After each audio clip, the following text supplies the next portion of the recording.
How you doing? My name's Al. I'm the electrician for the Wayne Board of Education. Today we're here at Schuyler Colfax. What happened is some contractors a couple years back, quite a few years back actually, installed a blower, fresh air intake blower unit for the boilers down here in the basement, which is where I'm at right now. And what happened is that water damage got into this box here. You can't see it. I'll take the camera out later and show you the layout of the room and the blower unit itself. But what happened is up top here, we have some pipes coming into the building from outside. And I guess when they sealed it, they didn't seal it that well. And what happened is water dripped down, got inside the box, and pretty much destroyed everything in here. Now when I say destroyed, it rusted everything up. Rather than buying new contactors, which is what you need for this to start the motor, I was able to take them out of this box, and I actually took them all apart, and there's all movable parts in there that you can actually clean up. What you need to do is spray some contact cleaner on everything, and actually I use some steel wool on the actual the magnetics in there. It's pretty good. I mean, we got it working again now. I hooked it all back up, and when you energize the coil, boom, it snaps in pretty tight. Before they were chattering away like crazy because it was so pitted in there.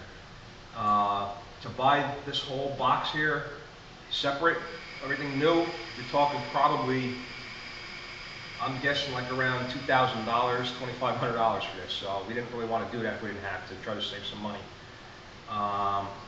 But I did have to take everything out of here. What happened is that the boiler sends a signal to these motor stars to tell it to turn on. And there's relays at the bottom here. I don't think you can see them, but they were totally shot. They were just blown right up. So we had to replace the two relays, okay? But everything else was pretty good shape. Some fuses were blown off the control circuit that powers the coils. And I have to tap one of the screws because water damage is so bad it just stripped. So we're going to do that. But this was put in, like I said, I don't know if it was put in when the boilers were actually installed. It could have been. It looks like it might have been engineered in with the boilers, but like I said, I mean, I noticed it has been not working for a long time, and it's time to get it working. There was an issue with this room getting too hot, and we have the generator down here also, and it kicks on. The boilers are going, it gets pretty damn hot in here. So really, you need this system to really work. It's been not working for a while, so I won't say how long, but we're going to get it working again. Hopefully it was engineered in with the boiler systems, and I'm pretty sure it was. The sequence of operation, I do understand it a little bit. It's controlled on a Meneses system. And I actually went back to the drawings on the boiler itself, and I made a little diagram up here how it actually should be wired, how they actually wired it. I just simplified it a little bit more. I don't know if you can see it, but down here is the two relays that were burned up. And what happens is the boiler sends a 24-volt signal down, and it'll energize the signal relay and send power to the selector switch, which then turns power onto the high. This is the high and this is the low contactors for the motor. So really two signals come from the boiler. One signal will turn the relay to come on in fast speed. Another signal will come from the boiler and tell it to switch from fast to slow speed. Now, I can physically trace the wires going back to the boiler, but it's on the Meneses system there, but I'm not sure actually how the boilers tell it to turn on. I have verified that I do get a signal from the boiler on the red wire, okay, one of the control wires, and it will turn the relay on, which will turn it on high speed. But I'm not sure the sequence of how the boiler will tell it to turn on low speed. Could be where if one boiler is on, it starts on low speed. When the second boiler comes on, which creates more heat obviously, then it will switch it to high speed. But I have verified that it will work, and it does work. Once I cleaned everything up and got it to actually function again, that it does actually send a signal to the relay, which and then tells it to turn on. So it is now functional. Before it was not. It was just too badly water damaged to do anything. Actually, the breakers, the fuses were tripping and everything because everything was so wet in here, and also the relays were broken out. But I'm going to leave this inside the cabinet here, but it's just a simple diagram that I made that actually shows the sequence of once the signal gets here. Now, beyond the boiler, again, I'm not sure, but it will work now.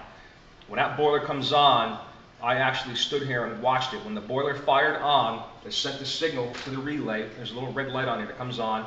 When that signal came on, if the selector switch is in the auto mode, which is what it's supposed to be, which means it's a pilot device, and that is, this auto mode means it'll be turned on by what is controlling it, which is the boiler / Menace system.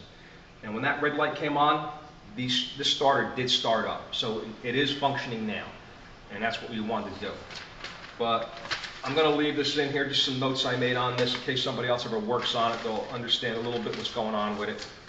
But I just want to show you really quick some of the water damage and the blower unit itself. So I'm going to take the camera now, I'm going to show you a little bit, and that's basically about it. I just got to do a little more cleaning up on the selector switch itself. I have to tap the one screw here for one of the legs of the motor because it did strip out. But it's better than spending $2,500 to maybe $3,000 for this whole system.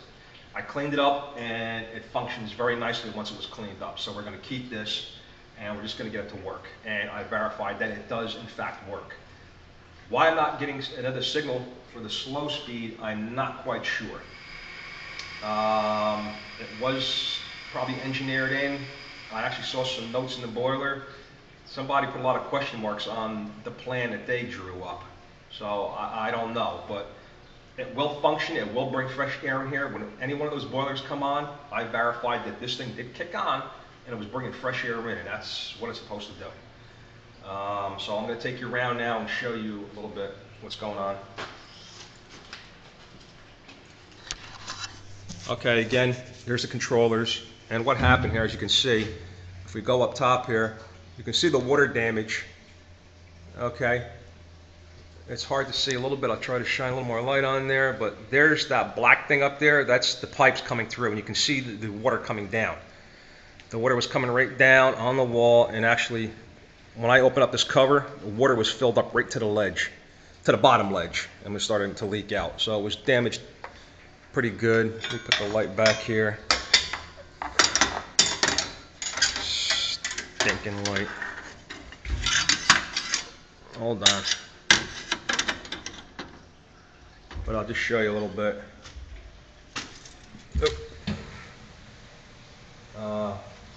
Wow. There we go. There was all water in the bottom of this thing here. And you can actually see the rust in there. Okay. That's the relays there. What water was getting through there. And it's at the bottom here. And they were actually blown right out because the water actually got inside there.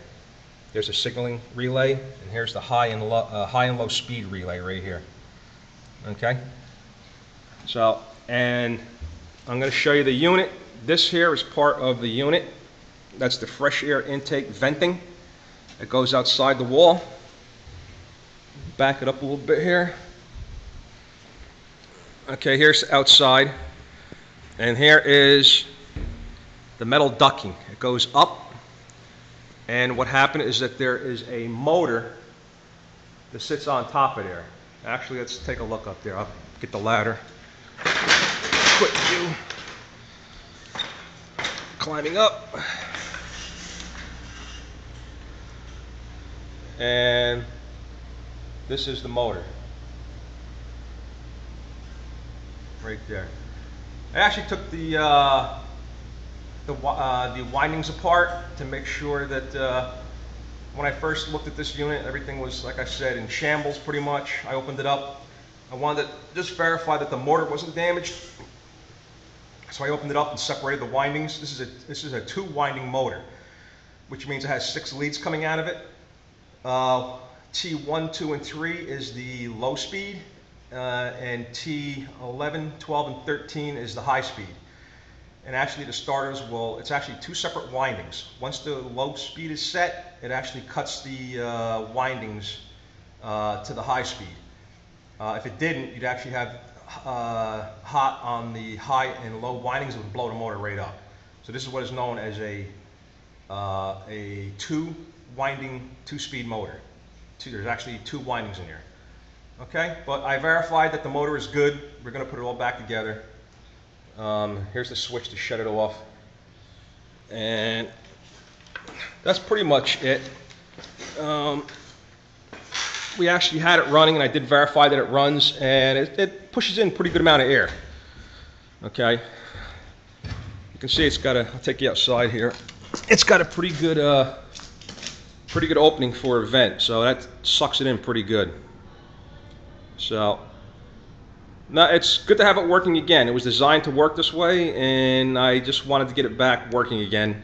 It's been a little too long since we actually had it not working. So, but that's about it. We're here at Schuyler Colfax. This building I just love because it could keep me busy 24 hours a day, 7 days a week, 360 days a year. It's a pretty old building and a lot of antiquated stuff. I actually had a video that I made on the starters here that we changed for the boilers also. This one actually is going to have to be changed too pretty soon, but it is actually functioning fine, so we're going to let it go. But that's about it for the boilers. We got this. This is going to be working again now. It's going to bring some fresh air in, and hopefully it's going to cool this room down. Actually, the generator too, if this thing kicks on, it creates a lot of heat, and this will definitely help in the situation here. If the boilers are running, it will send a signal and tell it to come on, and if this thing should come on too, at least it's cooling this room, cooling it down a little bit. Okay, thank you very much.